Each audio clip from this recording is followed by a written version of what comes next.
Guys, happy Thursday. Welcome to my third walk and talk here. So just to expand a little bit about my last podcast, Solving America's Soccer Problems. I talk about pay to play a little bit. And just to share a quick story with you. So about 8 years ago, I was in South America, and I was a guest to a very big club over there. And I met with their whole board, the directors, everything. And they were asking me, they were like, Phil, listen, how do we charge?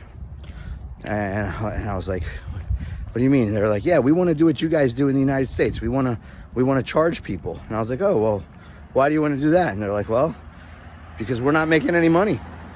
And basically, what they were doing, that system wasn't working for them.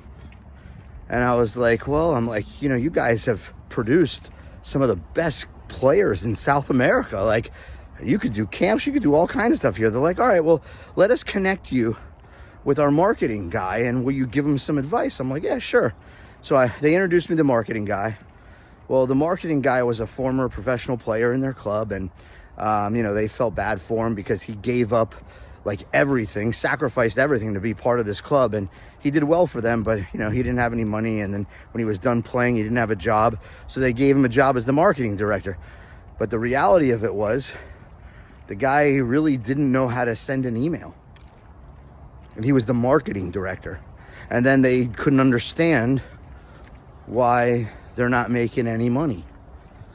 But just to explain this is that their system of, hey, we're going to develop players and sell them wasn't making them the money, and they were struggling financially. And they told me, they're like, hey, you see that coach over there? I'm like, yeah, he's fantastic. And they pointed to one of their academy coaches. They're like, yeah, he coaches here in the mornings, and then in the afternoon he goes and coaches at another club, and then at nights he coaches at another club, and he's barely making it. He makes just enough to live.